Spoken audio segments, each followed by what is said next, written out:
श्री अग्रसेन कन्या महाविद्यालय indoor city B ए part third Sanskrit की ऑनलाइन कक्षा में आपका स्वागत है। आज मैं भारतीय दर्शन के अंतर्गत वैशेषिक दर्शन का जो परमाणुवाद का सिद्धांत है उसके विषय में बतलाता हूँ। वैशेषिक दर्शन के जो आचार्य हैं महर्षि कणाद हैं। वैसे तो ये इनके विषय में कहा जाता है कि कणाद इनका उपनाम था, इनका नाम मूल तो उलुक था। कहा जाता है कि ये इतने संतोषी थे कि खेतों में प्राप्त होने वाले जो धान्य के कण हैं उनसे ही ये जीवन यापन कर लेते थे और उसी से ये संतुष्ट रह लेते। इसके कारण इनका नाम कणाद पड़ा, ये उपनाम है। वैशेषिक दर्शन का जो हमको आज ग्रंथ प्राप्त होता है वो महर्षि कणाद का है, जिसको हम वैशेषिक सूत्र कहते हैं या औलुक्य सूत्र भी कहा जाता है, क्योंकि इनका नाम उलुक था। इसलिए इस वैशेषिक दर्शन में अनेक प्रकार के जैसे वर्णन हैं, जैसे पदार्थ हैं और भी वर्णन है। लेकिन एक ये विषय आता है कि कोई भी जो दर्शन है वो दर्शन सबसे पहले तो उत्पन्न क्यों होता है, तो वो विषय यहाँ पर भी उत्पन्न होता है कि ये जो वैशेषिक दर्शन है उसका जो आविर्भाव है वो क्यों हुआ। क्योंकि ये तो हम मानते हैं कि हम जो ईश्वर का जो चिंतन करते हैं या ईश्वर को ध्यान करते हैं तो वो तभी संभव है जब व्यक्ति स्वयं एक दुखी होता है, परेशान होता है और परेशान होकर के वह उसी की शरण में जाता है। तो ये जो हमको इस संसार में दुखों की प्राप्ति होती है उस दुखों के निवारण के लिए हमारा ये मूल रूप से तो एक दर्शन का आविर्भाव हुआ। ये जो वैशेषिक दर्शन है वो दुखों का जो मूल कारण है वो हमारे यहाँ अज्ञान को मानते हैं कि हम अज्ञान के कारण अनेक प्रकार के जो कष्ट हैं, दुख हैं, उनको प्राप्त करते हैं। अब वो अज्ञान का जो निवारण है वो होगा तभी हम मोक्ष की प्राप्ति कर सकते हैं, और यही हर दर्शन का उद्देश्य है। वो एक वैशेषिक दर्शन का भी उद्देश्य है। तो उसके लिए तत्व ज्ञान का होना आवश्यक है, जिसमें पदार्थों का भी जो तत्व ज्ञान है उनका भी व्यक्ति को प्राप्त होना चाहिए। तत्व ज्ञान के द्वारा व्यक्ति उस अज्ञान को दूर कर लेता है और मोक्ष के मार्ग की ओर चलता है। ये जो दर्शन है, इस दर्शन में महर्षि कणाद ने परमाणुवाद के सिद्धांत की स्थापना की। आपने परमाणु शब्द का नाम तो सुना होगा, क्योंकि आज जो फिजिक्स में हम आज इस आधुनिक युग में, हम वैज्ञानिक युग में 21वीं शताब्दी में जो परमाणु शब्द का प्रयोग करते हैं तो एक ऐसी इकाई के रूप में करते हैं जो जिस विशेष रूप से नकारात्मक ऊर्जा को उत्पन्न करके एक संसार को या सृष्टि को या वस्तु को नष्ट कर सके, जिसको हम परमाणु बम आदि कहते हैं। ये जो परमाणु हैं वो उसी में नहीं, हमारे और भी सृष्टि के जो कार्य हैं उनमें भी इसका एक बहुत बड़ा योगदान है।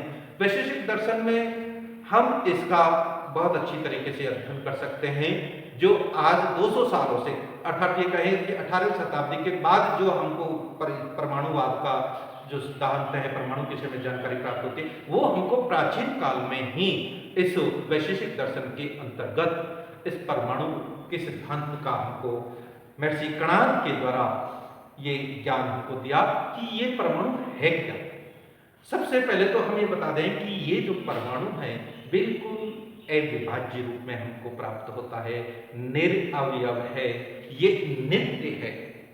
नित्य किसे कहते हैं? नित्य वो है जिसका कभी विनाश नहीं होता और वो इस सृष्टि में सदा ही बना रहता है, और परमाणु भी वही नित्य स्वरूप इस सृष्टि में आदिकाल से ही विद्यमान है।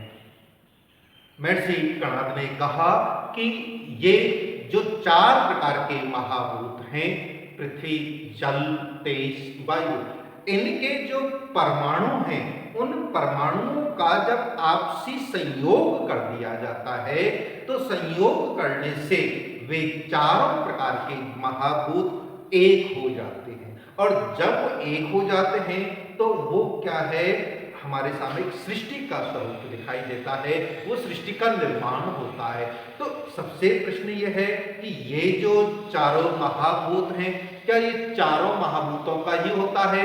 वैसे तो हम महाभूत 5 मानते हैं, आकाश को भी मानते हैं, लेकिन महर्षि कणाद ने कहा कि नहीं, आकाश तो नित्य स्वरूपा ही है, लेकिन ये जो पृथ्वी, जल, तेज, वायु हैं, ये दोनों ही रूपों में प्राप्त होती हैं। मूल ये परमाणु रूप में ही हैं। जब इनको हम संयोग करेंगे, अब संयोग को एक आश्रय तो कोई देगा, और वो आश्रय देगा हमारा 5वां महाभूत आकाश, और इन चारों का संयोग करवाया जाएगा, और करने के बाद वो हमको पृथ्वी दृश्य रूप में, वह सृष्टि दृश्य रूप में दिखाई देगी, जो कि हमको अदृश्य रूप में या कारण रूप में वो दिखाई नहीं दे रहे थे। ये एक सृष्टि के रूप में चारों प्रकार के परमाणु मिलने से हमको प्रत्यक्ष दिखाई देने लग जाते हैं। तो ये जो चारों प्रकार के परमाणुओं का संयोग करवाया, क्या ये स्वतः ही होता है या कोई करवाता है? तो इनका जो संयोग है वो स्वतः ही नहीं, वो ईश्वर के द्वारा करवाया जाता है। जब ईश्वर के द्वारा ये करवाया जाता है, वो क्यों करवाता है? क्योंकि इस सृष्टि में जो जीव हैं, उन जीवों को कर्म फल प्रदान करने के लिए, क्योंकि इस सृष्टि में मनुष्य रहते हुए कर्म तो करेगा, और कर्म करते हुए उसे फल की प्राप्ति होगी। तो जब उसे कर्म फलों को करने के लिए अवसर देना होगा, तब वह ईश्वर सृष्टि का निर्माण करता है। और जब उसे सृष्टि का विनाश करना होता है, तो वह इन चारों प्रकार के जो परमाणु हैं, पृथ्वी, जल, तेज, वायु के, उनको अलग अलग कर देता है। तो ये फिर अब कारण रूप में आ जाते हैं। अब ये कह सकते हैं कि ये जो 4 महाभूत हैं, पृथ्वी, जल, तेज, वायु, ये हमें 2 रूपों में प्राप्त होते हैं।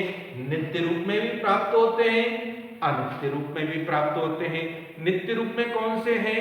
परमाणु स्वरूप में है, कारण स्वरूप में है। जो अपनी प्रारंभिक अवस्था है वही कारण स्वरूप कहलाती है, परमाणु स्वरूप कहलाती है, नित्य स्वरूप कहलाती है। लेकिन जब वह एक संयोग हो जाता है, तो फिर वह कार्य रूप में परिणत हो जाती हैं। और जब वो कार्य रूप में परिणत हो जाती है, तो वह हमको दिखाई देने लग जाती है। जैसे पृथ्वी है, वह कारण रूप में भी है, परमाणु रूप में भी है, तो दूसरा कार्य रूप में भी है। ऐसे ही जल, तेज, वायु, ये दोनों ही कारण रूप में भी है, नित्य रूप में भी है, परमाणु रूप में, और दूसरा कार्य रूप में है और अनित्य रूप में है। ये जो अनित्य रूप हैं, ये ही आगे चलकर शरीर, इंद्रिय और विषय के रूप में 3 प्रकार के होते हैं। ये जो हम सब कुछ दिखाई दे रहे हैं, हमको जो हम जो देख पा रहे हैं, ये इनका कार्य रूप ही है। इसलिए ये जब परमाणु संगठित होंगे, तो ये सृष्टि विद्यमान रहेगी, और जब ईश्वर कर्म जीवों को आराम देना चाहेगा, तो उस समय यह सारे जो 4 महाभूत हैं, उनके परमाणु को ईश्वर अलग अलग कर देगा। तो यह पुनः अपनी जो परमाणु रूप अवस्था है, कारण रूप मूल अवस्था है, उसमें भी प्राप्त हो जाते हैं। यह है वैशेषिक दर्शन का, परमाणुवाद का सिद्धांत। धन्यवाद।